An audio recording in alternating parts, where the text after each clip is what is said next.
I've seen email traffic on that as recent as yesterday, so there is being worked on. Okay, so where does that fit then on this? It's just a BAU thing, is it? It's not a deferred, it's not a key in progress, and it's not one that's been delivered, so... It's operational. Operational. Yeah. Okay. Sorry, what are we talking about? Talking about the system that delivers these, that The creates these. live Yes. something council, info council. Sorry, you're still on that. Yeah. Yeah, because it's got, that's why we have to get extra bits of paper and Yeah. stuff gets left off, or PDFs don't work and all that stuff. Yeah. Okay. Thank you. Councillor, Deputy Mayor Chesterman, you had a question? No, the question's already been asked Okay. by Her Worship, so Okay, I was just going to come in and strengthen the IT in the chamber, and Councillor CR Room 1 is an issue. Thank you. Councillor Gallagher. Certainly agree with the audiovisual. Some of us are traditionalists. What is the cost? What's it costing? What's the cost to the public of getting that board upgrade and all of that? The initial estimates, well, again, depending on what compromise around scope we would agree, are looking of the order of 100 to 150k. 150,000k. This is, I think, including the other committee rooms. Okay, as no, well. I appreciate the others is important, like This is a replacement, not It fixing. just seems to me that 150,000k, you can raise your hands, and the excellent committee secretary can just call out the names. I won't use the word lovely, obviously, not appropriate, but the excellent councillor, our democracy team, the excellent democracy team. That's back to tradition. I mean, it's pretty. You raise your hands, you can save $100,000. I mean, It seems incredulous. So that's to be my view, and I, $100,000. everyone knows my Don't views on accept that, that. as much as admire Councillor Drabble who gifted that board. The call centre survey, and all I want to know, in terms of the customer, because obviously, as we know, we've always been, on the edge of any organisation, the nightmare time, about just plotting the peak times and having good accurate information of how quickly you can get to a real voice. Our team are really good here, but the reason you can't, obviously, but it's just that length of time. Once you get to the real voice, it's great. Right. Sorry, your question? Well, the question is simply this: are you doing some There isn't time of day data? Obviously, you have an objective with a world-class system of having calls answered by a real live human voice in Hamilton, within, say, a minute or something like that, all right? Sure. Probably a question for the customer services team. We just provide them the tools. But in terms of the, the information, because obviously... I think it is our own people, Martin. Definitely is Oh, our yeah. own people. Yeah. It's Okay. just a tool to use. Because I to do meet them in the lift going to the place where they are in the building. There's a tool to get to enable us to get better feedback from the community to see how we're doing. Yeah. No, and but responding do you to know, like on average at 2 o'clock in the afternoon or are there certain times of the day where customers are waiting for 3 or 4 minutes to talk to a real voice, versus other times of the day where, you have a proper, this is around excellence, and you have an opportunity to bring it down to a minute, and that's going to determine obviously how many people you recruit to actually be on the ends of the phone. So that, Kelvin, if I can help, that is exactly what the IT project that refers to in that customer service module was trying to do. So we, for the first time, will know exactly log how many calls we have, what our response time is, how many we get to within a set goal time within 20 seconds, those that we miss. So, for example, last month we hit our target of hitting every call within 80% of call time within 20 seconds, and then yesterday when we had the downpour and the flooding, they were able to manage that and understand what and where the peaks were and all that sorts of things. So that is exactly what it's for. I certainly will be, instead of ringing people directly, I'll go through the switchboard. Please do. Please. And they're excellent once you get through. They certainly And Martin, you'll be pleased to know they've updated the song that was the same for 8 years. Yes, yeah. Okay, so we've Recently got... updated. Is there a business case for that? Look, I don't think so. The question would be, what song did they choose? It's within my delegated authority. Councillor Mallett has a question. Thank you, Charles. Again, there is a budget allocated and there's nothing there. So that would be very useful. Just an observation, there's a number of situations where we are the customer in this situation, so we actually get to make a judgment, and we don't get told through the GMs how great our organisation is. We actually deal with it, and the score's not great. And I don't know if I'm talking to the right person, and Sure. I understand that you're the guys in the firing line at the moment, but I look through all of these things. I mean, there are two key areas of activity within information services. I say point 6, operational services and delivery solutions that both improve business and customer outcomes. So how have you measured that? Because these customers are getting a poor outcome. And look, I don't know who's responsible, so you just happen to be the guy with the spotlight on you. Sure, I mean, or the target on you. that's typically worked out through the business case that requests us to assist a business unit in implementing an improvement. Yep. So those are made on a case-by-case. Pardon? Those improvements that we're talking about here are assessed on a case-by-case basis by our governance group. Okay, but you haven't said much, with all due respect, Charles. I mean, okay, the case-by-case that we're dealing with, which is Info Council and Voting Board. Right. I mean, just the other day I had a CCO subcommittee agenda-setting meeting, and the what do you call it, to-do list. The action list was all stuff that had already been done, and the staff person said it was because Info Council wasn't working and I couldn't get it. And with the Voting Board, you know, the mayor's already expressed her concerns about that, and that's been around for a long time. And if I was not a council member, but if I was a ratepayer and I was trying to get through to the water services or wanted to sort out some sort of system and it was an IT issue, I would be hosed off. I think it's fair to say, Councillor Mallett, that with the change of staff in IS, some things didn't happen as quickly as they needed to. With Charles coming on board, he's addressing both the Voting Board and Info Council. We will get a solution to that. It's in terms of the improvements to the business, that's sort of the business as usual, and the help desk requests and understanding exactly from a pulse perspective that we're not doing so great in those areas. In terms of the business solutions part, what Charles is referring to is on a case-by-case basis.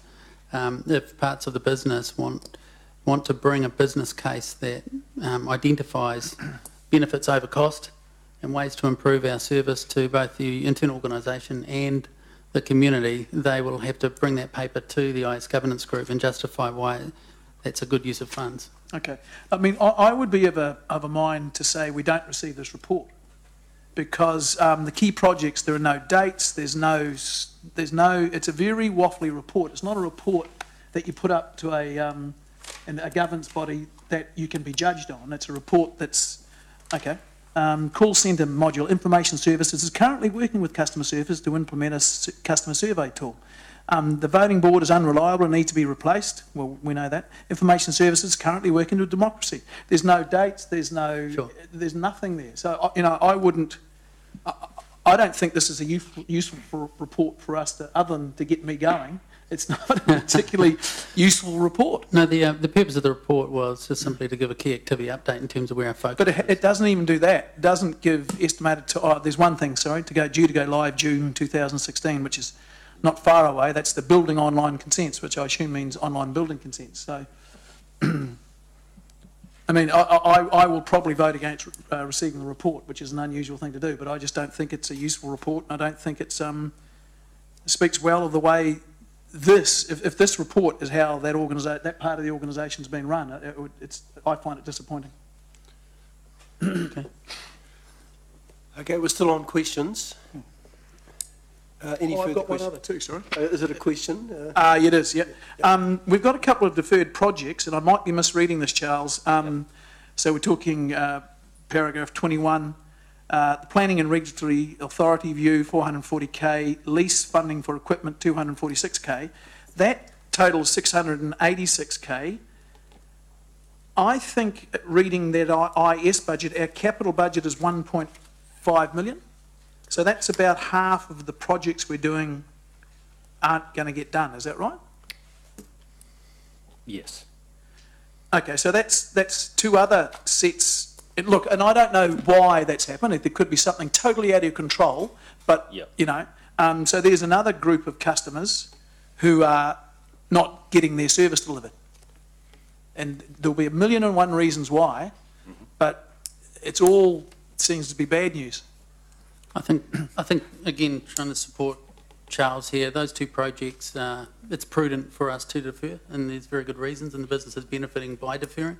In terms of the authority review, that's the foundation. Okay, well, sorry, David, but again, that's another reason why I wouldn't receive the report. The report doesn't say that. There should be a reason why it's, a reason it's been, the entity that was going to use it has been... It does give the reasons. Reasons are underneath each of the deferred projects. Yeah, but there's no updates, there's no deferral required until the organisation is ready to progress. I mean, what does that mean?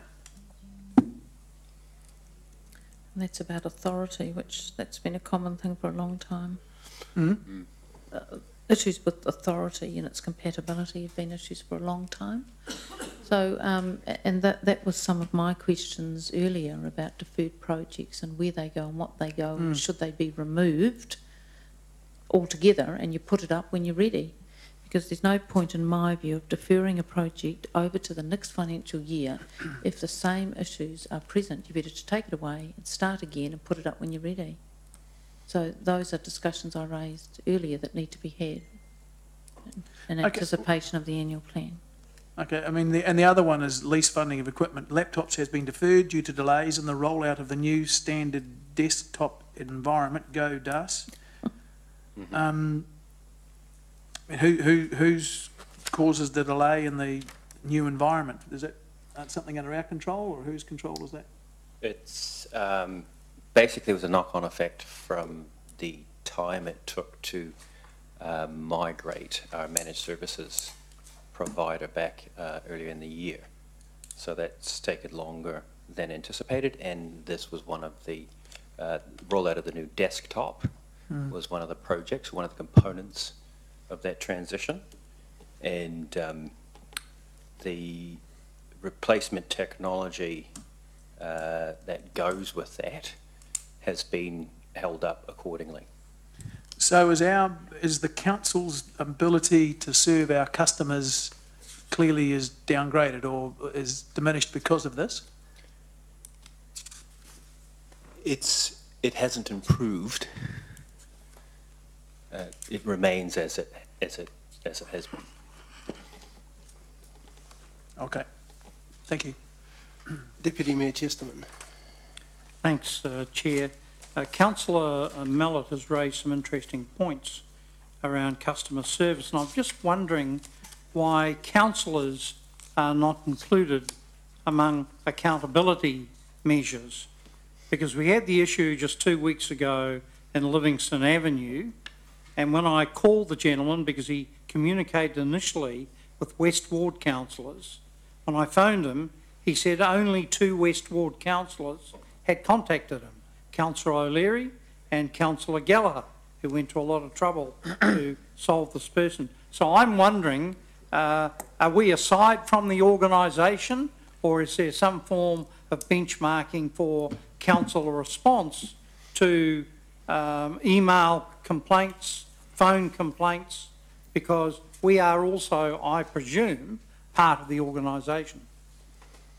Just point of order, very good issue, but is that to do with IT systems update? Well, it is. It's to do with an email. All right, let's move on. Further questions? Yeah, that's very misleading what got said as well. So, sorry? Point of order, what Gordon said, Councillor Chesterman said is very misleading. I agree. Okay, let's move on. It's not what happened at all. Well, it's what the complainant said to me. Okay, let's move on and we'll stick to the IS report, and the recommendation from management is that the report be received, and I'm happy to move that motion. Do I have a seconder? Deputy Mayor Chesterman. Is there any debate on the motion? The evening, evening is moving on, as they would say. I'll receive it, but I note Councillor Mallett's observations, and probably some fine-tuning would be helpful. So we receive it, and it's not, don't take this personally, it's just I think you're getting a sense of what we're looking for is probably a bit more detail. Sure. Thank you. Yeah. Point noted. Any discussion or debate? Those in favour that the report be received, please say Go aye. to the voting board. On the voting board. Or use the show of hands. Those in favour?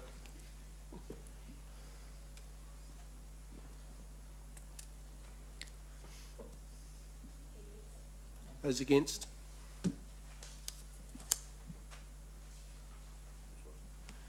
Motion carried. Next item is the refuse transfer station proposed fee charges. This, of course, is an annual report that we receive in May each year. Welcome back, Chris. Thank you, Mr Chair. Got my reporter with me, our Waters Operations Manager, so we're just happy to take the full as read and answer any questions. Councillor McPherson. Yes. The General Manager is quite prepared for my questions because they are also annual. Though I'm hoping the Chair is not meaning that the increase is automatically annual. No, I was suggesting that the report was annual. No, just checking. Chris, one of the things that's missing from here, and it's annually missing, is any relationship between the RTS and the Organic Recycling Centre. And you know that the Council's been keen over the years, despite being put off every year by management and staff, to have some relativity between them and not to see that they each cause the other price to ratchet up all the time.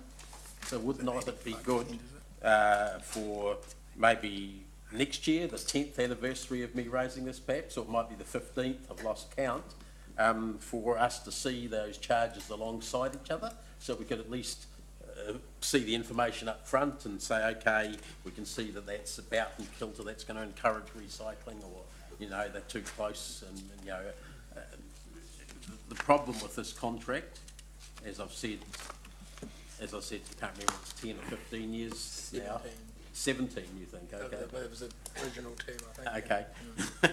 Is that we don't know when these prices are put to us by the private managers of the of the recycling refuse transfer station, which is fine, and they've got every right to do that under the contract.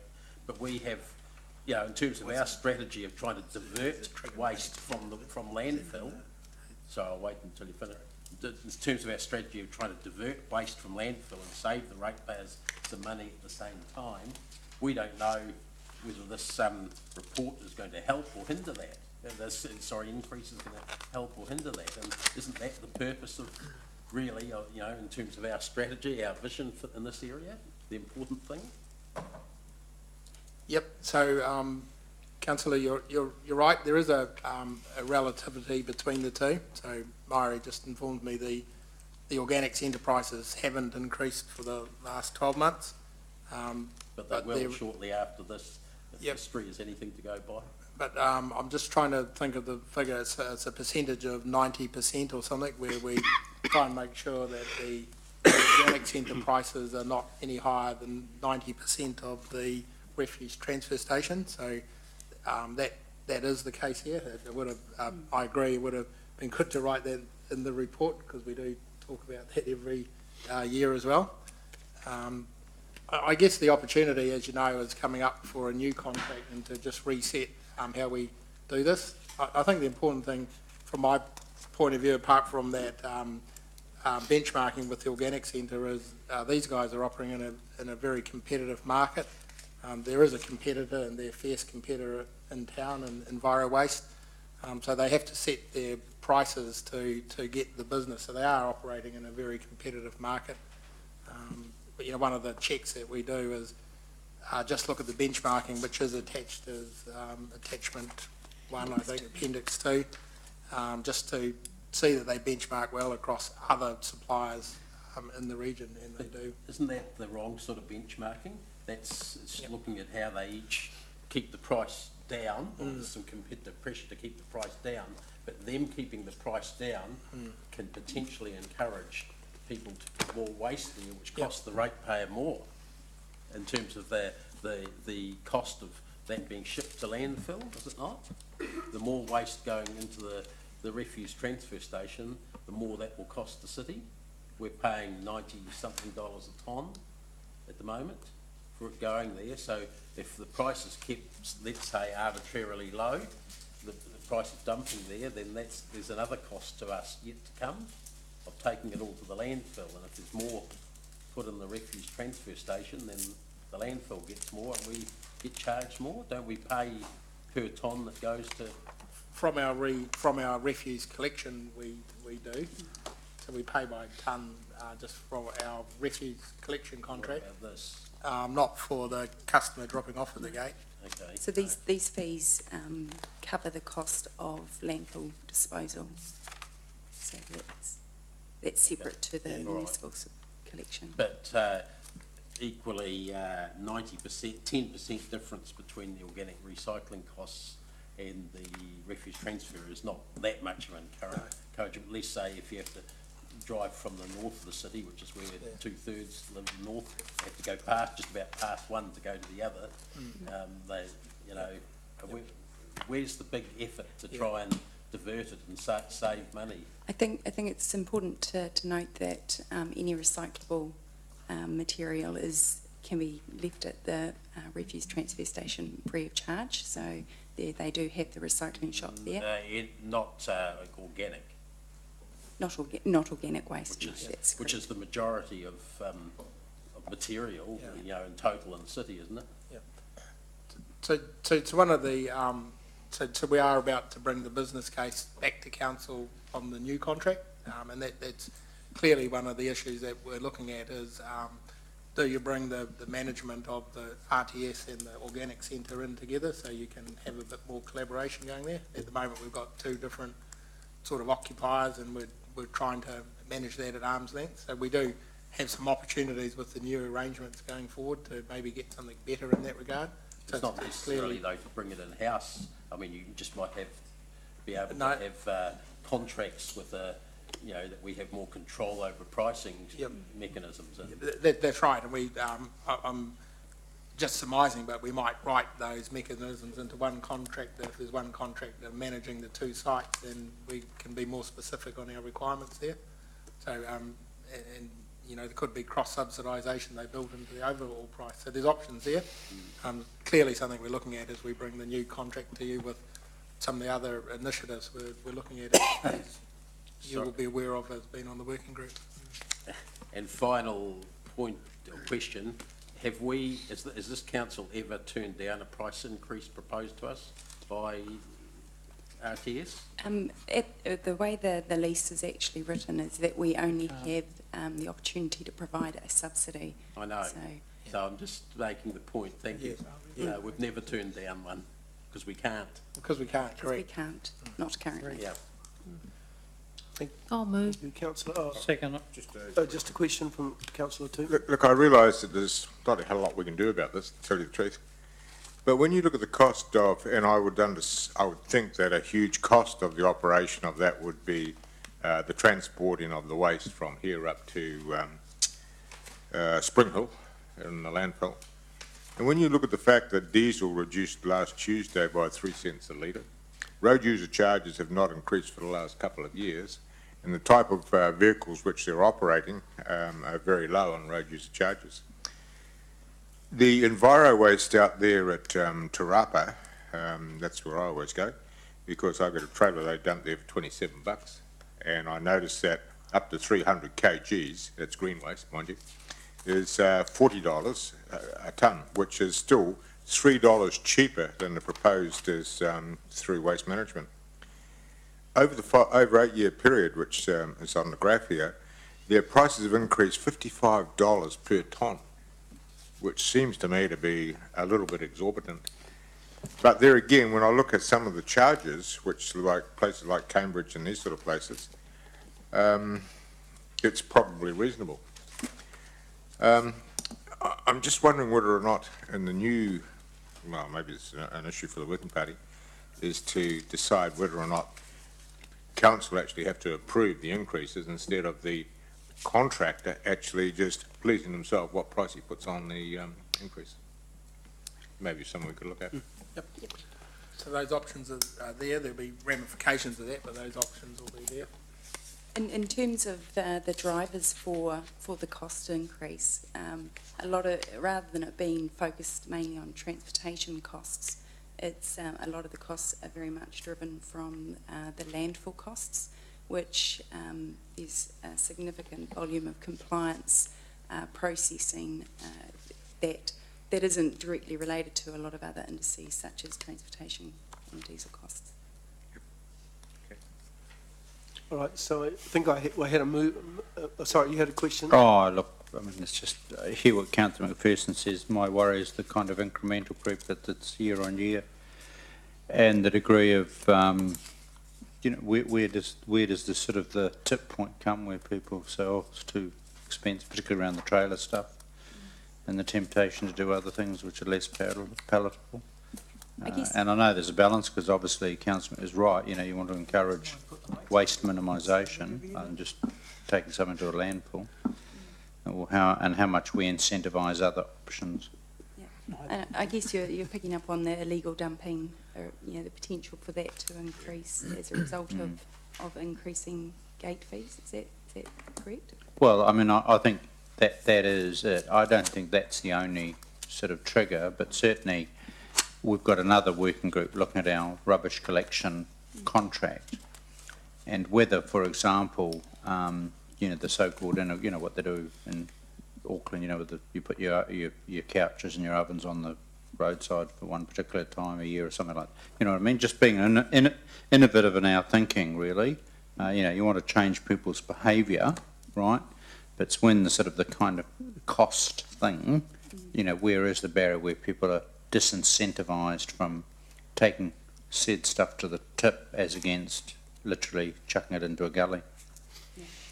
Well, the new rate that we introduced last year for, or that Waste Management introduced last year for the disposal of a single bag at the RTS has been well received, and we believe that is actually a very good initiative to try and eliminate the disposal of illegally dumped rubbish around the city. All right. If there are no further questions, recommendation from management on page 123. Do I have someone to move that, please? Well, I've already moved it. Oh, sorry. The Deputy Mayor seconded Thank you. it. All right, we have a motion. Is there any discussion on the motion? Those in favour, please say aye. Aye. Against? Carried. Could I have my vote recorded, please? Sorry. Go. Oh, okay. Next one is fees and charges. Just hang on, I'm sorry, were you the only one who said no?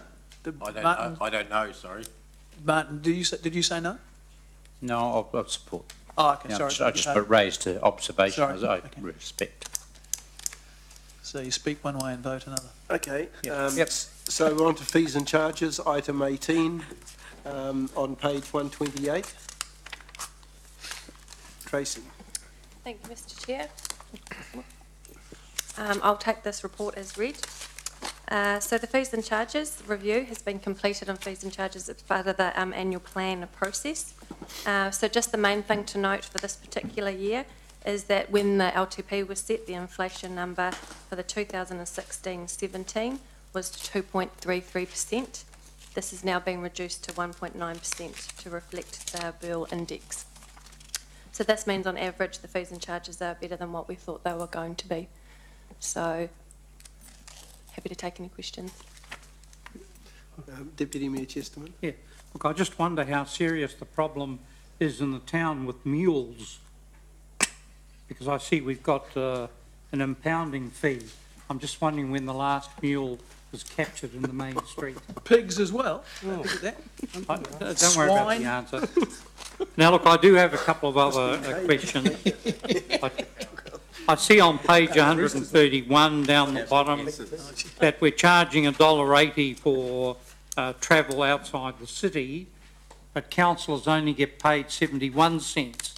So I'm wondering if that figure's wrong, or should councillors get paid more? I thought the government rules around mileage were kind of what you charge. That question. What page is that, Gordon? Sorry? Sorry? What page?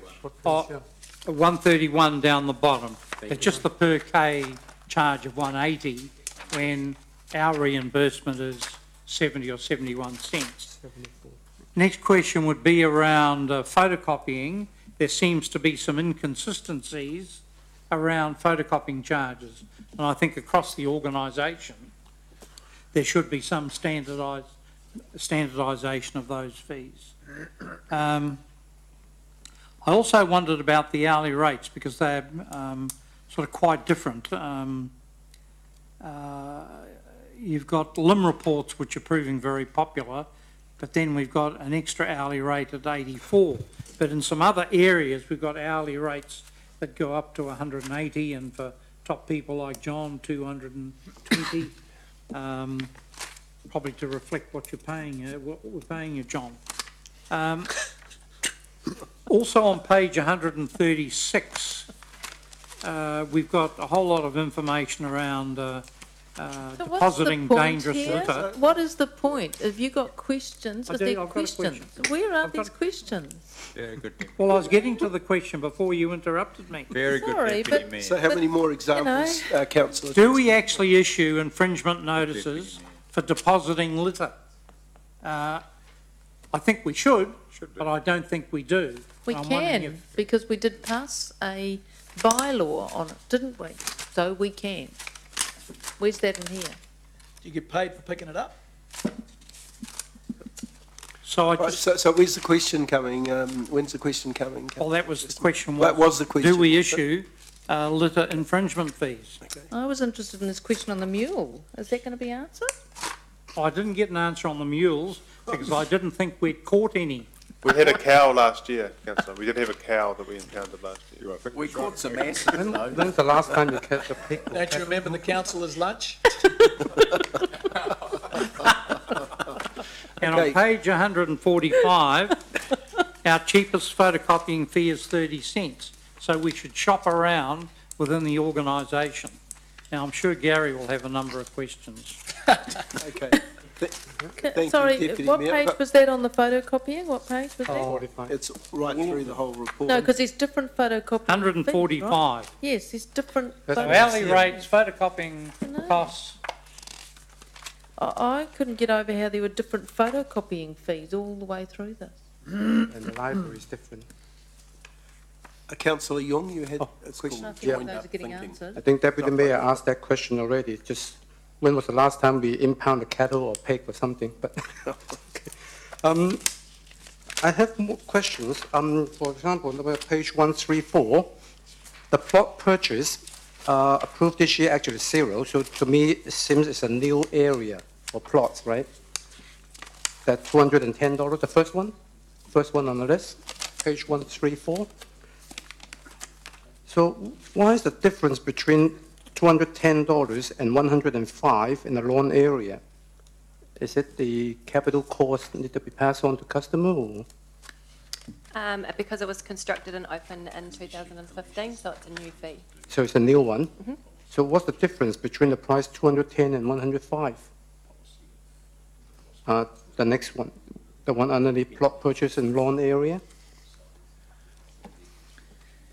Total.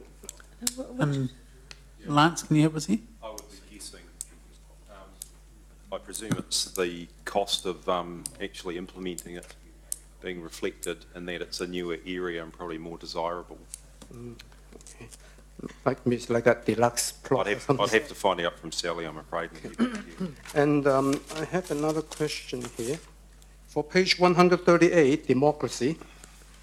So the chamber, the rental per day or maximum per day, is the chamber rented to outside people, or this democracy paying for this chamber now for this meeting? The chamber?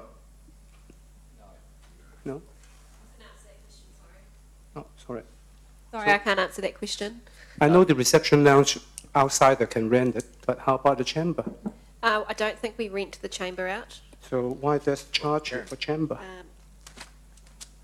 Or internally we charge? I can't actually answer that question, sorry. I would be more than comfortable to make the chamber available for public use, and that goes there. I don't think we have many people that really request to use the chamber, and there's no internal charges for the use of this chamber back to the democracy team. So if we're not renting it out, We so do. we should remove Can I it. just insist that As the mayor, every year, the chamber is hired out to the high school's debating finals, and it is held here, and I adjudicate it. So I'm assuming, but mind you, because they're a school, they may not pay a fee, but there's an example of it being hired out, and I've done that every year since I've been the mayor. The chamber is available for hire, just that it's not uptaken. Oh, so it's not available for hire? No, it is available for hire. It's available, okay. But it's not utilised. Frequently used. Not frequently used, that's right. Right. I mean, they use it because it's the right environment, of course, And I don't to think have we a charge very them usually. serious debate, because the winner of that goes to the national finals, and the winner of the national finals goes to the world's finals. Yeah. So it's very Right. formal. Yeah. Okay, that's good. Further to that, I found it's quite confusing under the category bylaws. I did go to the council website, check on the fees and charges. Actually, a whole list of category different ones. But when I look for booking an event in Garden Place, I need to search almost most of them, like parks and open space and all different, until I found by law, it's mentioned in there. So is there a way to simplify it or make it clear so people can know where to go and find out the fees? And also within the bylaw, on page 133, fee for use of Garden Place. That actually may include, but it's not limited to an event that has more than 3 stores. Now, if you go to page 140, oh, that's the food permit, but there's another charges on stores. So that means it is quite confusing. Sometimes I don't understand, are we paying for 3 or we only pay for the 4th one onward if someone booked the store? So that is something I need to be clarified. And also like use of footpath. I know it's always come from those like the public space by law and all those, but it just need to be clear so people know where to find the fees. Are you talking on the website, Councillor Yong? Are you talking about finding it on the website? aren't you? Yeah, that's one thing. Yes, shocking. Yeah, Yes, well, no, impossible. you need to know what you're looking for. Even you can't find it where. Yeah, So people want to know how much you pay for a food permit for a food store. Now I know it's $96 or $98, but in the past it's $85, gone up. And all those things, maybe just see a way to how to simplify it and see what the customer want to get, and then just have those categorized accordingly. I think that's a better way. Thank you for your Thank you. Sure. Yeah, finding access to information is very customer unfriendly, that's for sure. Councillor McPherson. Yes, I want to start with some good news for Councillor Chesterton. If you go to page 143, you'll see you can get photocopying for 20 cents only at the library, so I recommend that you go there. Go there. No better than 30 cents. Very helpful. Just charge it all to Rob. But more importantly, I note in here that there are a number of charges that do go to the public, despite the ones we've been talking about that the public hardly ever use. There's a number of things that are frequently used by the public, but staff have decreed, it seems, in this report, that there'll be no consultation over any of this. And I can recall being a user of some of the facilities in the past, actually receiving in writing comments like, if you wish to comment on this proposed fee increase, you'll have the opportunity during the annual plan or the long-term plan, etc., depending on the cycle that we're in. Yet here, where the decision, if we support the recommendation, is that there be no consultation. It says further public consultation is not required. Now, as a user of some of the facilities here, I don't recall any public consultation whatsoever on the ones that I'm involved in, so I don't know that the word further is accurate. Probably should read any public consultation, unless someone can tell me where there was public consultation over this. I mean, these fees and charges form part of council's, how we determine our revenue. So it's not just what we're going to spend the money on, it's how we're going to get it in an annual plan. And where's the consultation over that? I'm quite sure that apart from photocopying, there would be very little interest in the council fees and charges in most cases. But there are some areas that are important to some groups, and they ought to have the opportunity to comment to us on that. Whether it's hiring Garden Place or hiring the Te Rapa Sports Drome or paying 50 cents extra for a library book in some library magazine, I should say, in some circumstances. Whatever it is, people ought to have that opportunity. We're not proposing to give them that opportunity, so I'd like an explanation on that aspect. I don't think, personally, the fee increases don't seem dramatically out of kilter, not even the ones that are sort of over 5%, but they might be important 5% or 3% to some groups. I thought we had, because we'd consulted the 10-year plan. That's with correct. all these So percentage increase. Were these charges specifically in that? Because it said the increase, didn't it? The increase amount was in the long-term plan, Were they, as of 2.3%. But there was, in other words, thank you, in other words, there was zero consultation over specific fee increases. To say fees and charges will be increased by 2.3% and call that consultation over fees is bullshit, not to put too fine a point on it. That's not consultation. You have to tell people what it is that they're facing and is specific enough for them to know about it.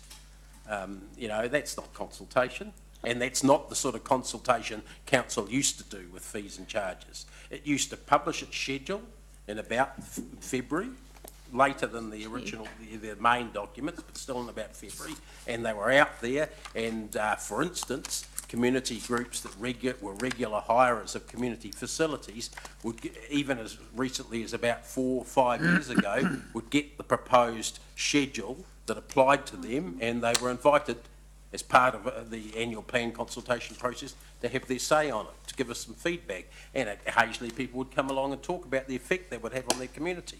How can you say that putting a 2.3% or whatever percentage just in the general mix of things is ever going to be enough information for people, for them to be able to discuss, you know, logically about what the effect on the organisation is going to have? If we think that's consultation, then we've got rocks in our head as a council, actually. Sorry, can I just check, though? I thought we resolved when we did the annual plan that it would come through like this. Is that right? I thought there was a resolution in February when we did the annual plan that the fees and charges would come to a finance meeting this month. That's correct. Right. Yeah. So we did. We So where was the resolved consultation? that. But no. But we agreed that as a council, right? Yeah. No, no. There's nothing to do with that. And thank but you, it's Your said- Worship, for answering for the management that I'm asking. I'm just checking because I was trying to remember myself, but I thought that we had resolved to do that, and there wouldn't be consultation. That's what I thought we resolved. We resolved there wouldn't be consultation, did we? I'd like to We confirm that. resolved there wasn't consultation on the annual plan. So there was a resolution to that effect. This was effectively flagged, you're correct, Councillor McPherson, there was no detailed line by line as part of the 10-year plan, but the percentage increase, whether it's considered adequate or not, be considered consultation or not, was communicated as part of the 10-year plan. And I'm not opposing the quantum, actually, not on any of the individual item or overall. I might have some quibbles about individual things if we got down to that. I'm opposing the lack of, you know, there are people and organisations that these sort of things affect. You know, and it's just blithely forgotten about by council. So I'm asking why, at the very least, weren't our regular users of facilities, or our regular hirers, or, you know, the regular people that feel the fees and charges, why weren't they even informed in advance it was coming up? They've had no opportunity, in reality, to have any say at all. Councillor King. I haven't had an answer. Well, it was assumed, and it's a really poor word to use, but it was assumed that by notifying it as part of the 10-year plan, through the basically staying within the parameters, in fact we're lower than what the 10-year plan suggested in terms of the increase, staying within that parameter of the 10-year plan, and through the decisions that were made in February regarding the annual plan, that effectively the fees and charges were, as previously put out in the 10-year plan, consulted on in that format, and that this was just the opportunity then to confirm them at a detailed level. And whether it's considered to be consultation or not, that's what we expected it was. Well, the report talks about consultation, and it says no further consultation. And therefore implies that there was consultation. No, and what we're referring to is that 10-year plan process, where you may disagree with the the reference, we assumed with the 2.3% advertised or 2.33% advertised as part of the 10-year plan in terms of the fees and charges increase, that would be enough consultation, councillor. Hence, no wonder why the great majority of residents feel totally removed from council and not part of the council decision-making process. Another example of that. Councillor King. Can I move with a C? And I'll just explain that first. A report was supposed to come, I understand this fees and charges wasn't supposed to be until next month, and I think it might have been brought forward, and a report was supposed to come through at the same time on the commissions at the Arts Post, and the two are supposed to be considered together. I've talked to Lance earlier about this, and he suggested that I move a C that just says the commission on the commission on sales of art and the Arts Post be deferred until the report is presented at the June council meeting, which is then allows us to, this was brought up earlier at the end of last year, and we decided to not address this issue until now, but the two reports haven't come through together because this report's been moved forward, I understand. So, I'd like to include a C that says that commission on sales of art and the Arts Post be deferred until the report be presented at the June council meeting. Am I on track there, Lance? That's correct. Just to clarify though, it's on page 145 of the agenda, we don't actually state the commission, but I think with the interest in it, I probably think it would be prudent to actually have it stated in the fees and charges. I think that's probably been an omission in previous versions, so and apologies for that report coming forward. We've just found it a bit difficult to get benchmarking information from other museums, but we're still working on that. I've got Cherie talking to her colleagues, so I think if councillors are happy with that, I think it'd probably be a prudent way to go, and then we can bring that report forward, and then you can have a discussion around that commission, and also Councillor Mallett's point around whether or not we can sell art under the Local Government Act. Yeah. Can I just give some clarification around that? If you go back to page 35, the action list, that report on the Arts Post and Waikato Museum, which covers both the areas that Lance has alluded to, excuse me, has been deferred to the 14th of July 2016 council finance committee meeting. Now that's maybe at odds with your suggested C if you want it to come back before the end of June. Okay, and it was largely deferred July's fine. because additional information was required, and it was my decision to pull what report we had so that we could actually deal with it with one complete report rather than one that wasn't complete. Yeah, it's just reserving the right to address that commission. Okay, but we need to do the fees and charges before the 30th of June. Yeah, I understand because that's part of the annual plan. Yeah. So, yeah. So do you want to leave your C at this stage, and on the basis that it's coming back to the July meeting? Yeah. We'll move the June to July though. Move the June, yeah. Except for this one needs to be considered now before. It doesn't matter. It can stay as it is. The fee can stay as it is, unchanged, until we've considered that report. I mean, it's so minor. These numbers are minor. Some of them, of course, make a big difference because of the volume of use. Others, not. It's not going to break the bank. Yeah, it'll be fine. Right. So we're leaving C out. No, it's in. No, it needs to stay in. It needs to stay in. Okay. So because we've been waiting for this report to come. Okay. But the Arts Post report should be changes. I think, Councillor King. It should say that changes, any changes to commission on sale, on sales of art at Arts Post be deferred. Yep. Yeah. Any changes in C? And is this the right committee, or should that go to council? No, it's already scheduled to come in July to the finance. Is it the finance committee? Is it coming? We considered it last time, I think. Yeah, so it's coming because it's a matter of finance. But as we've heard from Councillor Pascoe, the report was not ready to come. So. And your next meeting is July? July. Right, okay. That's fine. All right, so you're moving that, Councillor King. Do I have a seconder? Is that right? Any changes on the Commission for Sales of Art, isn't it? Is it Commission for Sales of Art? For sales. On sales. For Sales of Art? On sale. For sales. Yeah, that's right. That's clear enough, isn't it? For art, art space be deferred until a report to be presented at the July finance meeting. Finance meeting. Just put the word finance meeting in there. Yep. Sorry. No, I don't mind. I mean, I'm happy to second that. I would like an action noted, but if we could deal with that after this. It's not to do with the fees, it's to do with customer service. All right, so Councillor King, you've moved. Who worship the Mayor's second? I have a question.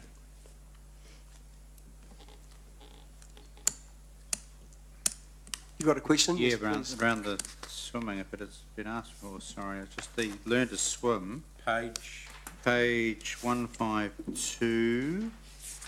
So if we flick, I noticed that, I'm just trying to look at something that could be seen as significant increase, relatively. Super family one-day pass includes hydro slide per visit. If I got this right, it goes from $30 to $40. Then we've got a series of swim memberships, and that presumably is a deal you buy. Is that right, Lance? You buy a package, and that gives you a sort of a pass any time. So through you, Mr. Chair, what we've done at Waterworld is just had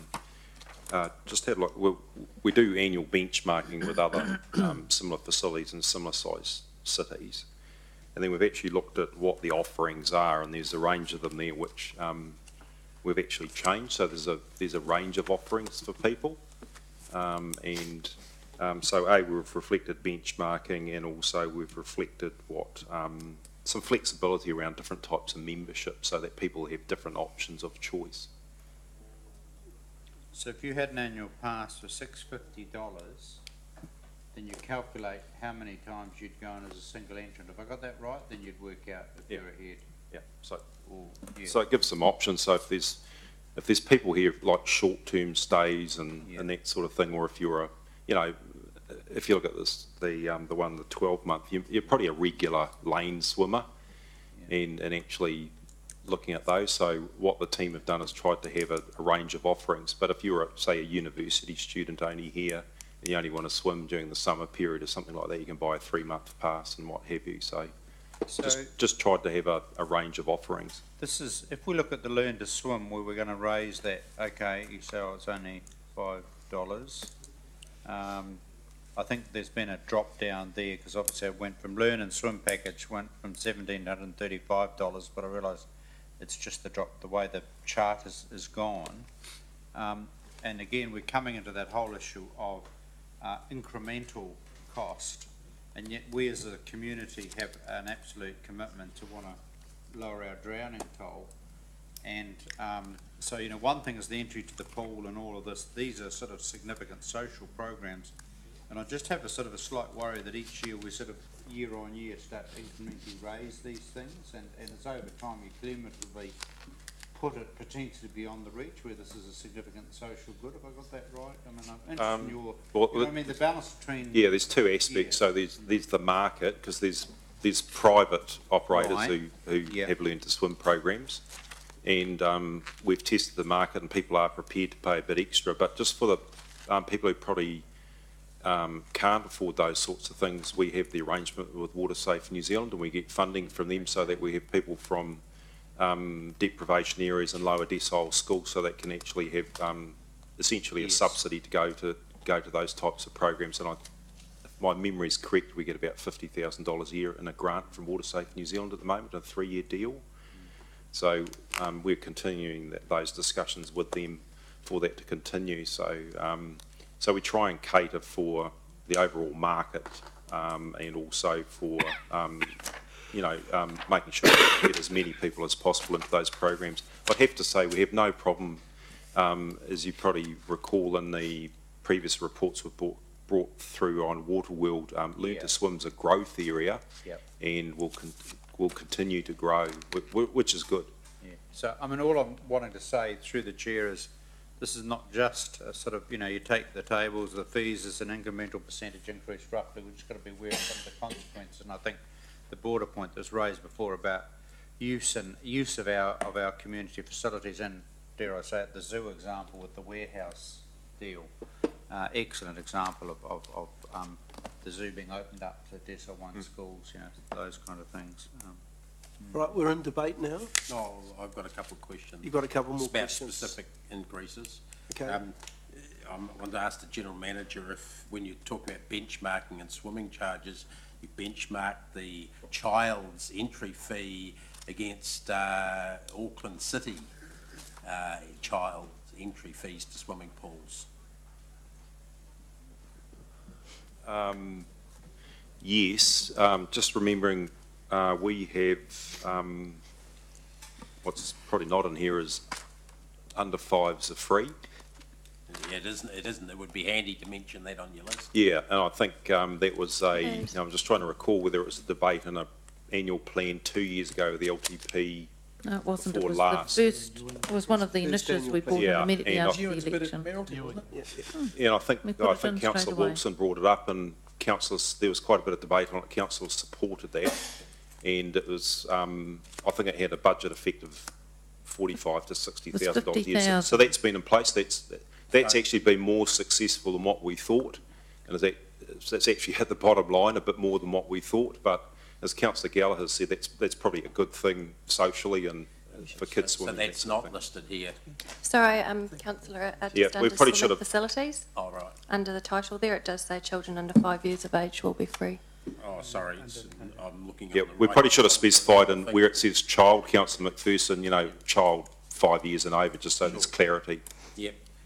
Okay, so going back to page 151, probably the page before as an example, you presented some figures to this council a couple of years ago showing that the cost recovery for the use of, for instance, a winter sports field was far lower in percentage terms than the cost of some indoor facilities that we had.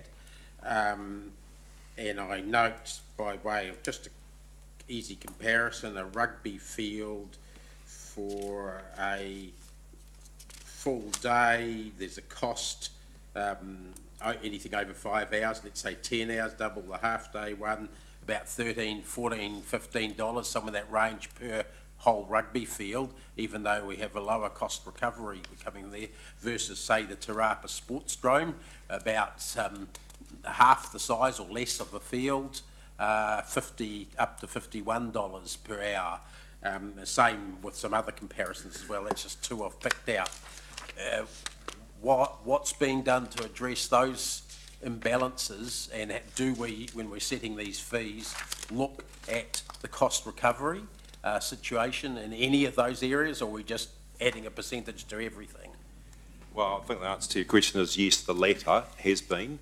We did a piece of work when this came up during, I think it might have been the last LTP before last, and we did quite a bit of work around that benchmarking and the comparisons between different sports, and I'd have to say it was quite complex, and it was very difficult to look at how we'd actually change that. It's not an exact science, and comparing an outdoor field versus an indoor, and then trying to weigh up what is the market versus, getting that equity between the different types of sports, between a hard outside court, an indoor court, and then sports fields and things like that. So it was a complex piece of work. We talked to a lot of other councils around New Zealand, and I'll be quite honest, most other councils said they'd put it in the too hard basket. It was so that was your benchmarking to also put it in the too hard basket, was it? Well, no, we've done benchmarking around what other councils charge, but we haven't done benchmarking around what their, we've got some information around their recovery fees and that sort of thing, but not around the equity between the sports. Okay, so the cost recovery, I saw you nodding when you said, when I said it's considerably different between outdoor sports and indoor sports, for instance. So you didn't think of making any moves towards redressing that imbalance, even if it wasn't sort of the dramatic move, because that was too difficult, like not putting an increase on indoor sports and keeping the increase on outdoor sports so they crept together a little bit, given that one I think was about 15% and the other was in the order of 40 or 50 at a guesstimate?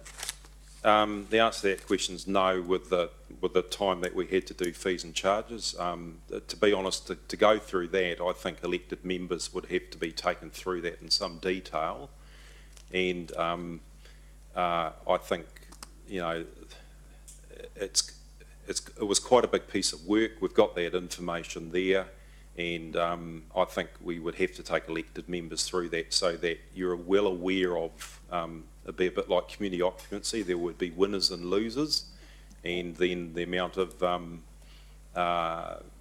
grief and joy depending on which side of the ledger the sports code was on. I'm glad you mentioned community occupancy policy, because that was the example I was going to bring up. There were a lot of inconsistencies for historical reasons. You reported to us and your staff reported to us, but you didn't hesitate to propose as a policy a way of bringing them together so there was one policy and sort of one measurement factor fitting all.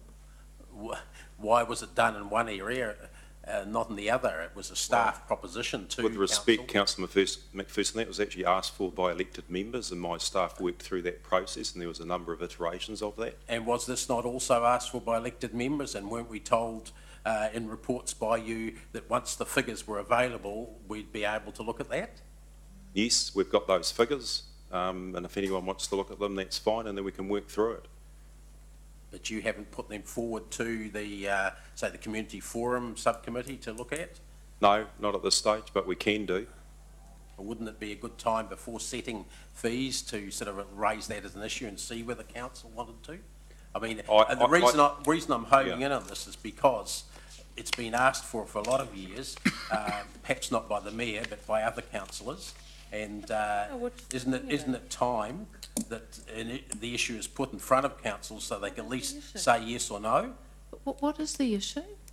Well, I'm sorry if you weren't listening in the last 20 minutes. I am listening, Councillor First, but what is the issue? What is the issue? Sorry, are you running this meeting? I'm talking to the General Manager through the Chair. But you've referenced that I'm not interested in this. What is the issue? No, I didn't say you weren't interested. I said perhaps it wasn't asked for by you. I'm saying, well, what is it?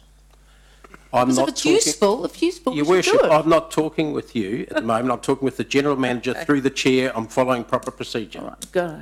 Thank you. Okay. And I'm asking why we've set fees yet again, probably for about the 7th year in a row, since this issue has been asked to be brought before us so that we can actually look at it and see whether we want to make a decision or not. I'm not the only councillor who's asked that. I may be the most frequent requester of that. And the fact that we haven't brought it in front of us has led to fee increases that have perpetuated, or continued perhaps to be more accurate, the imbalance in cost recovery that you yourself and your staff have identified to us. So why don't you just put a motion? Well, happy to do that. I don't think we'll have that information in any form that council could make a informed decision around what the changes might be in such a short period of time, but happy to do that for the next annual plan. So there's been quite a bit of work done on that, and it'd take some time to work that through with council. I am not asking for it yesterday. Yep. I'm asking for it to be addressed. And well, we can do that. Yep. There would have to be a motion put that says we want a piece of work done, right? So put the motion. We've already done that, if you look in the history, Your Worship. Well, if we have and it hasn't been done, No, the work's been done, but it hasn't been brought back to council in any way that will help us, guide us make a decision. so the democracy should pull that resolution out, and that should be brought before us then. If that was the resolution, do the work and bring it to us, and it hasn't been, then there'll be a resolution. Yet we're that happy says to that. go setting fees without any consultation and just more of the same. No, it sounds like a good idea to look at it, but if there's already a motion that's been passed by the council to say, do this piece of work and bring it back to us, and it hasn't been brought back to us, then that's a matter of staff administration. No, Someone it's- better find it. It's been brought back to us in raw form, might be a way of describing it, without any decision-making points or framework put around that. Okay, and then we can resolve to say we want to take it a step further and do this piece of work. So we can do that. Why don't we? If it's valuable, we should do that. I mean, we can make the decision to do the work. Why All right, don't we? let's move on. I think we've extinguished all the questions now. Is there any debate on the motion, which was up on the board? Can you pop the motion back up, please? Oh, we haven't got a move. I know that Worship second. Councillor Oh, King. Councillor King, sorry. So can we put that up, please? I think I seconded it, didn't I thought the Mayor did. I? Oh, did I? Okay. So moved by Councillor King, seconded by Her Worship. Mayor, is there any debate on the motion? There isn't. Those in favour, please say aye. Aye. Against? Carried. What? Sorry, So no, and Martin. Yeah. So I said Is I that wanted. going to be noted? Yes. Yeah, I thanks. said that I wanted to just So hang on, raise sorry. a matter. Sorry, I don't know that Democracy got the no's. Who were the no's? Councillor McPherson and Councillor Gallagher. I said, Chair, that I just wanted to make have a matter noted, which has been raised during this process, which is the customer-friendly approach to ascertaining what the fees are for certain things, and that those are found on our website with great difficulty. So I wonder if I think it's a customer service issue, so it would be whoever's responsible for customer service, if they could have a look at how that website works and try yourself to find out something and what the fee is, and have a look at all that. It's actually near impossible, to be frank. Could I have that recorded as an action, please, Democracy? Their review will be undertaken of the fees and charges on the website, and we'll put that against me for the time being, because it's actually covered by a couple of people, but I'll delegate it to the appropriate person. Because it's about grouping. I want an event in Garden Place, and then you've got to look about 5 places. Now, in the light of the discussion that's just been had, and Councillor McPherson saying there has been a resolution made by the council about the matters that have been recently discussed, then I'm concerned if a piece of work has not made its way back here. Because this would save a lot of discussion, because Councillor McPherson is saying there has been a resolution, it was work that was supposed to be done and brought back, and I would like that to be pulled out, that resolution. So, Lance, do you know when that resolution was roundabout made and what the work was that was supposed to have been done? It was really around the cost per hour per play for different sports. Right. And so we've done a piece of work on that.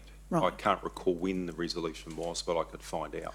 Right, so I'm So can we put suggesting that as on an the action, action because if something's been missed, well, in satisfaction of Councillor McPherson, who's raised a very valid point, and if the work has been done, could I suggest that that is dug out, the resolution is found, and it's put before us, and if as a consequence of that, we want some work done, we can resolve that and get it done. So let's just do that. I don't see that there's a big issue about that. It's important. So can we have that on the action list too, please, going forward? So if the work has already been done, then I would imagine that can come pretty quickly to us, and the Democracy can find the resolution that was originally made about what the work was about. And if there's still an outstanding action, well, they can get on with it. If there's not, I'm sure Councillor McPherson would have a motion about some more work that he thinks valuable. All right, the next item is item 19, which is the 6 monthly reports from the chairs of subcommittees. And we have my suggestion at the outset is that we take the recommendation, but I understand that Councillor Chesterman has a further. Do you want to perhaps present your report first? Yes, I will. Okay.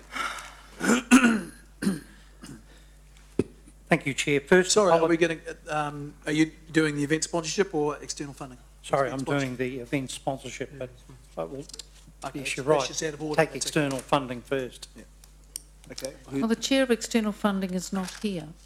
So Councillor Gallagher is on that, and the deputy mayor and I am on it. So maybe someone would like to present Councillor that. Gallagher, would you like to report? Well, I'll just table it. I mean, unfortunately, I think, you know, respectfully, and I say this with great goodwill, 6:20.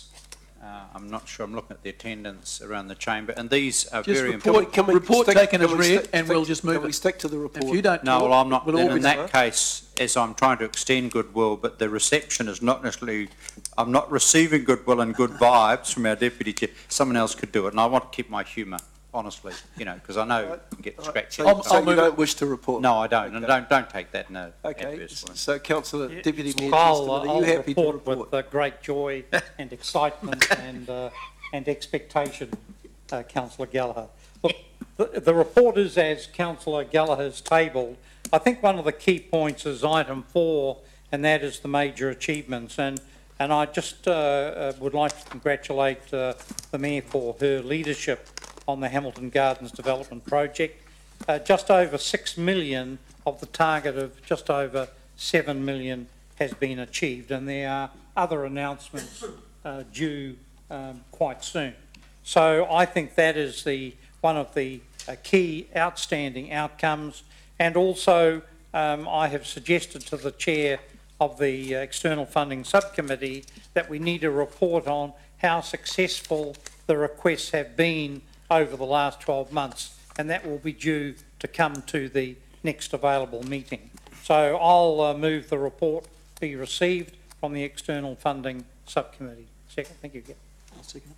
Okay, I'll thank you. speak to that. We'll do each individually.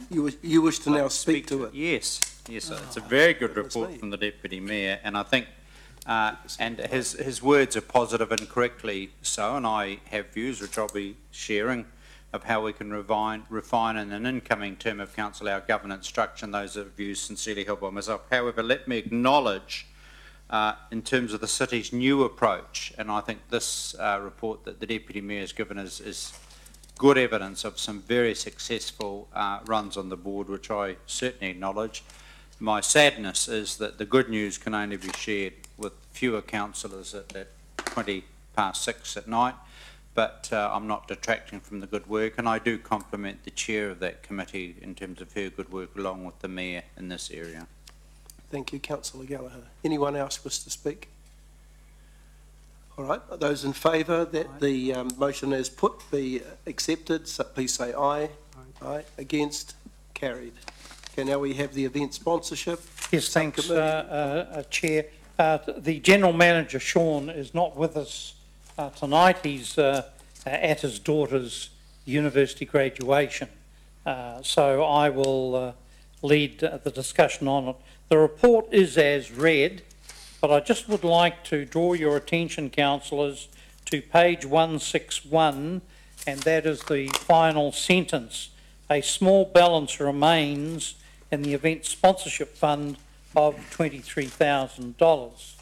Now, what normally happens in this situation is the money gets taken back and absorbed into the next round.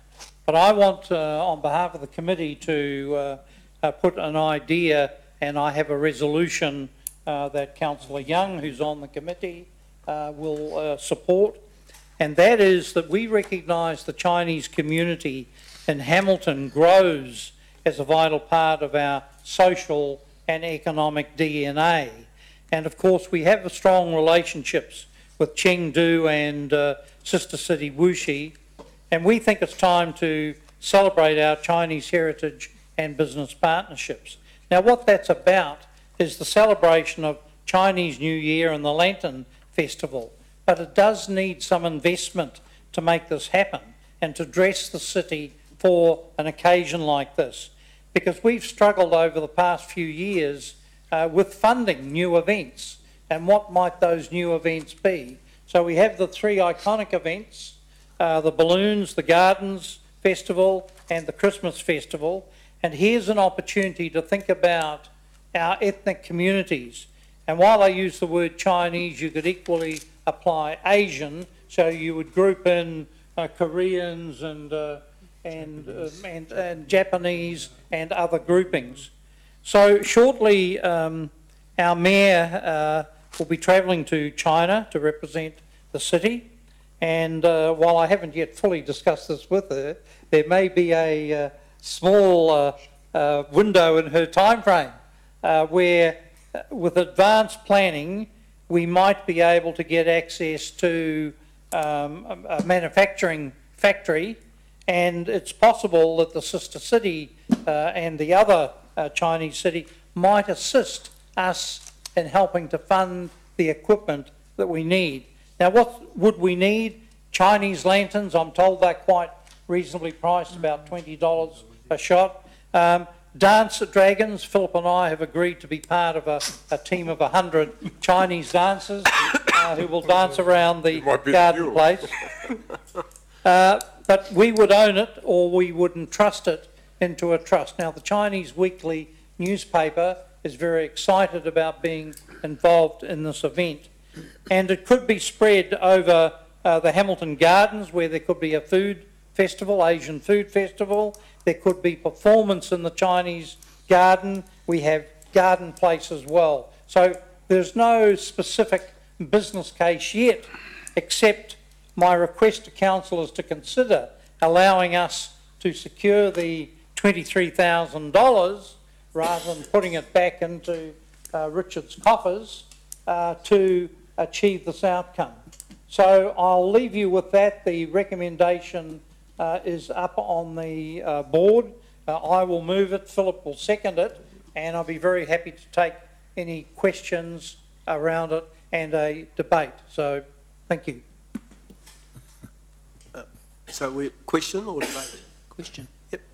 Yep. So how is the funding for this normally allocated? That's a good question, Councillor King.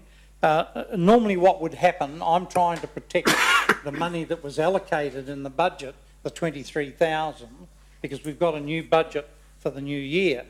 And basically, if this had been in a normal situation, the Chinese community would have come to us with a business plan asking for specific support. Now, that support could easily have been $50,000 or $100,000 out of the new budget.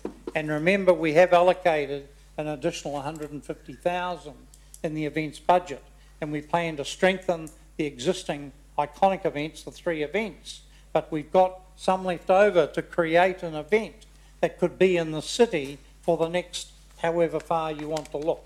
So that's basically how it would work, but this is a case where I'm responding to an opportunity, and yes, if you disagree, that's fine. We'll lose the 23 into the system, but with $23,000, I believe that we could purchase quite a significant number of lanterns and dragon figures and any other figure that is used in a New Year or a lantern festival. So it's just an opportunity. Probably not the way you would do it normally, but I think we need to be a bit flexible in our thinking. So, sorry. Aren't you uncomfortable going outside of the normal process of people applying for money and going through a normal, a proper process to where everybody has a chance to apply? I mean, I know the Indians booked out Clauden's Event Centre at no doubt huge cost under last weekend in April. And they're a big community, the Māori community in Hamilton, sorry. Look, the Māori community in Hamilton We don't get involved with them from celebrating Waitangi Day. We've cut that off. We're getting into a specific race here when everything else is general for everybody. Now, I know that we all will enjoy what would happen, but aren't we getting into dangerous territory, getting outside of the proper process? Okay. Look, it's a very good question. And it's a good question because we had a meeting with the Chinese community in the Chinese weekly newspaper on the 9th floor just a couple of weeks ago. And Philip and I also spoke about the things that you've spoken about. Diwali Festival, a major Indian festival, and of course the Indian community is growing hugely as well. One of the issues with the Indian festivals is that there can be 6 of them in a very short space of time. Philip attempts to go to every one of them, but there needs to be some coordination with the Indian community to get one big important festival. We think that if we can get the Chinese festival working, that the second ethnic community festival would be the Indian Diwali Festival of Lights as a logical extension. Because one of the things that has not occurred in the city has been the original reason for the events committee was to create events. We've been stuck on a block around the 3 events that are important after the disaster of the V8s. So we think that there's an opportunity now into the new budget to start planning for a couple of additional events that have got the community to support it and the opportunity to make those important events. So I agree with you, if the money was there, we could do both of them.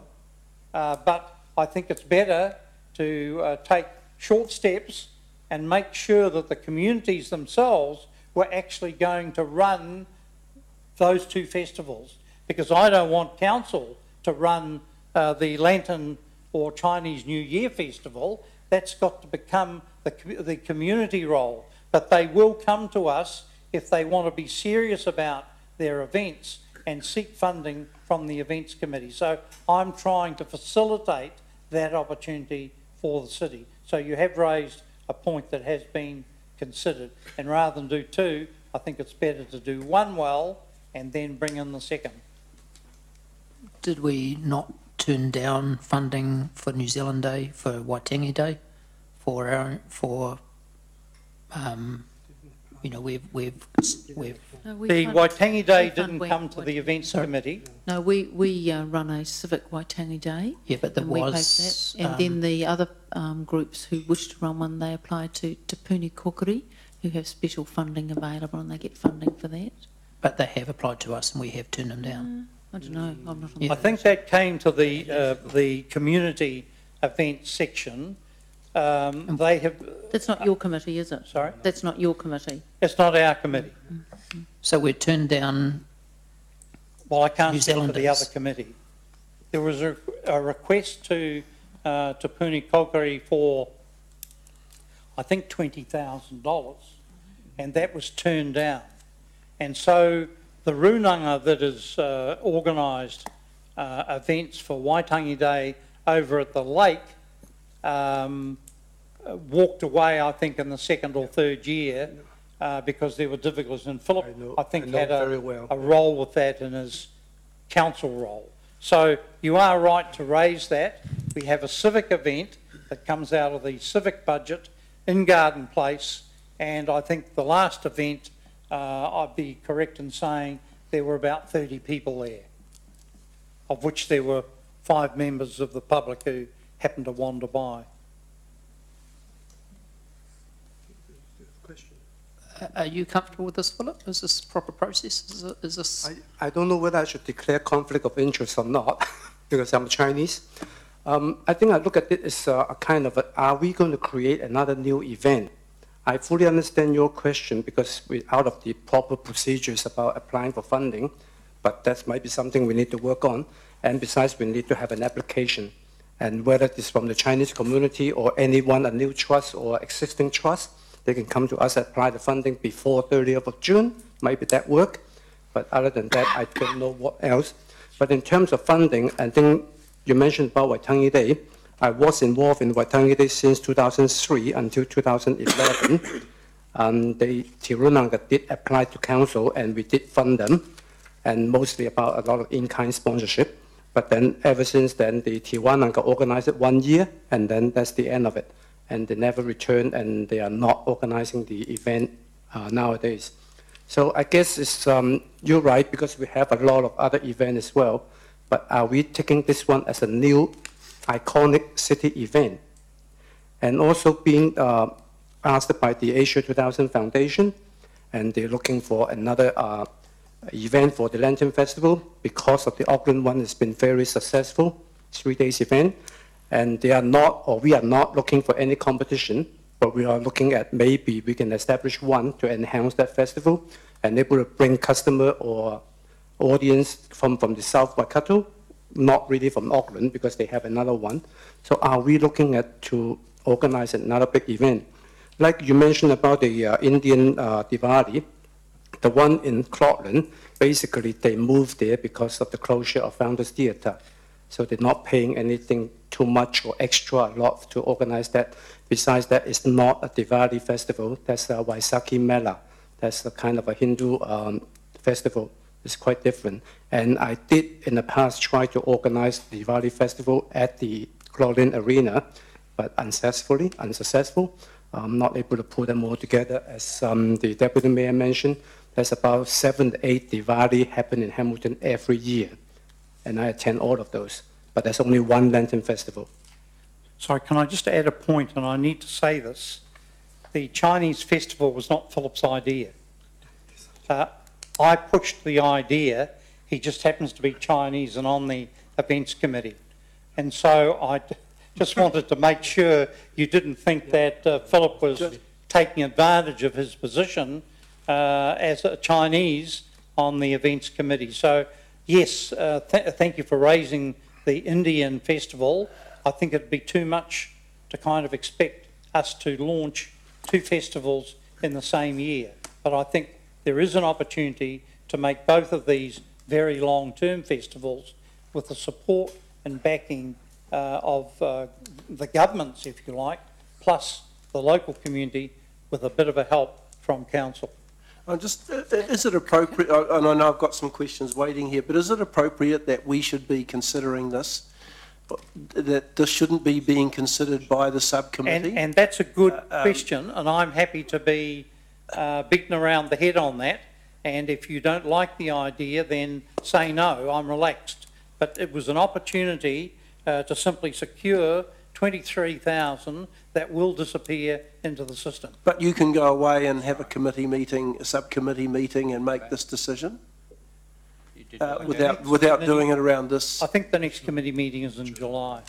But I think, with respect, I think, and I'm wanting to be helpful. I'm not sure, and I take it, by the way, that each of these reports have been received separately, not en masse. We've already removed the previous one. Under this one, and I'm not quite sure of your delegation and process in terms of the quantum, but certainly my understanding there'd be some sort of written report and sponsor would come to the relevant, to the event sponsorship subcommittee, and that within the delegation, that committee by June the 30th, would make the appropriate decision. If there is any need for this to be referred back to the council, the board, so to speak, I'm sure the council will be sufficiently flexible to receive that report prior to June the 30th. So this is not wanting to be unhelpful. My worry is around due process, because I don't see any reference to this in the report. I certainly hadn't had notice until tonight. I think the concept is looking really good, but I would just perhaps ask the chair of the committee to perhaps reconsider the way in which this is to be proceeded with. Councillor Miller? Just to be clear, Gordon, you say the 23,000 will disappear into the machine or something. It won't. It'll go into the risks and opportunities like any other overspend or unspend. I don't know if we're in debate or... I mean, Gordon didn't really ask any questions. He just presented his case, which is his right. But I just think this is a glaring example of what happens when council gets miles away from its core services. And, you know, and with all due respect, it's also the only sort of thing you do when you're spending someone else's money. You'd never do it yourself unless you're a very, very wealthy person. But immediately we've started to realise that there's huge conflicts of interest within our community. I mean, it's not just the Chinese, and I think Andrew picked it up. There's the Maori, the Pacific, Western Indian, and Indians you break down to Hindus and Sikhs and Muslims and Middle Easterners. You've got our Dutch community, our South American community. So there's I'm still going. So, I mean, we are just making a huge rod for our own back, and we have systems for doing that, and it's your committee, and we're going right outside that process. So it's dare I say it, it's a little bit like finding some money on the road and thinking, I'll spend this as quick as I can because someone else is going to ask for it back because it might end up being their money. And I just think it's balmy. We've got procedures. We have procedures for a lot of reasons. A, to protect ourselves against allegations of dishonesty and bias and carry on. And B, because it's appropriate governance and things are done the proper way. And I just think we break all of those rules and we let ourselves down a bit when we go this way. And look, no one denies it's a fabulous idea. It's just the money's coming from the wrong place at the wrong time. Can I just step in? No one's asked me a question, but I'll give them my views. I think we should stick to the process. I think it provides robustness in the decisions we make. I think the appropriate committee should consider it. And I'm also well aware that there is actually applications open at the moment for the 2016-17 event sponsorship fund as well. So it needs to be considered as part of the overall process that's currently underway as well. So my recommendation is that would, and most appropriately, be dealt with by the subcommittee. Yeah, I totally get that, and I'm really uncomfortable breaking the process with us approaching one ethnic group without leaving it open for people to apply through the proper process and putting this ahead of New Zealand Day or Waitangi Day. So look, just to cut to the chase, Philip and I are happy to remove the request, and so we thank you for the debate. You've raised enough issues, and I'm not going to push it through. Thank you. Thank you. Okay, so we're going to the vote now in terms of the of receiving the report from the event sponsorship subcommittee be received. I'll second that. Okay, so moved, seconded. Yep. Any discussion? Those in favour, please say aye. Aye. Against? Carried. Final report is that from the CCO subcommittee. Councillor Mallett. I'll take the report as read. Sorry, it went over. I was told it was only allowed to be one page, but I went to 2.5. I'm happy to move. Questions? Yes, sure. Just under material emerging issues, with regard to the, and I haven't obviously been in the CCO meeting when you've had that kind of conversation under 4B. Did the Chair perhaps want to give us a bit of an update on that and where that's? Certainly. We are 50% owners of Waikato Regional Airport. And the Waikato Regional Airport has been in a joint venture with Downers. This is all. No, it's McConnell's. So so there's been a joint venture with McConnell's for the operation of Titanium Park. Sorry, got my wrong construction too.